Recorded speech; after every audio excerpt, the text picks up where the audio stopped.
Mga ka-IMAX, finally, meron na tayong na-create na roof rack pang IMAX 7. Napakahirap maghanap nito kasi ay hirapan tayo, wala tayong makuhang roof rack, roof rail actually. Wala tayong makuhang roof rail para dito sa IMAX natin. So ngayon, nag-fabricate kami ng roof rack, hindi na kailangan ng crossbar. So ito, tingnan nyo, kung makikita nyo, gumawa kami ng bracket diretso hanggang doon sa kabila. Ayan, diretso yan.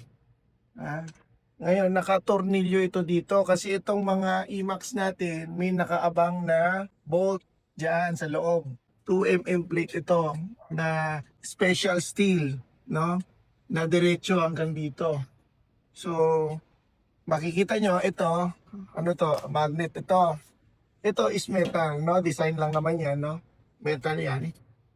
This one is a special metal, no? Yan. Pero ito aluminum to. Itong roof rack aluminum siya, no? So, yan, kita niyo hindi all aluminum. Ngayon, papakita natin gaano katibay ito. Sasampahan ko yan. Ito, makikita nyo, kahit ugain ko siya, matibay, no? Kasi marami tayong stud. Nakapatong siya dito sa ating original na goma para malinis pa rin tignan. Kasi ito, kanal ito, dito dumadaan yung rain, yung water. So yan, kinostomize namin na malinis siya tignan. Nakapatong siya dyan. Tapos kung titignan nyo, this is 1, 2, 3, 4, and 5.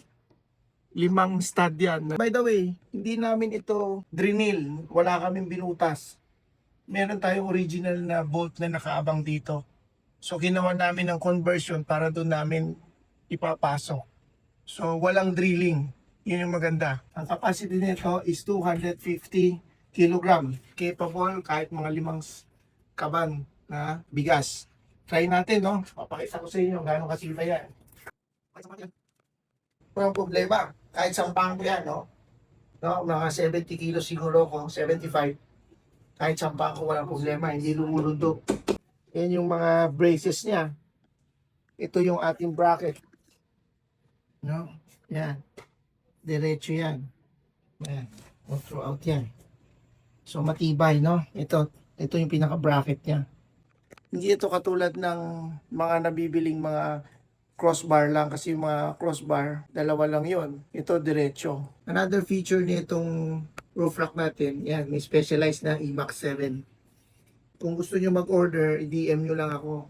No? Take note, hindi nyo na kailangan bumili ng crossbar, isang set na ito. Kasi yung iba, bibili kang crossbar, tapos bibili ka pa rin ng roof rack. No? Yung crossbar, dalawa lang yon. Usually, hindi mo pwedeng karga ng mataas yun kasi dalawa lang yung bar.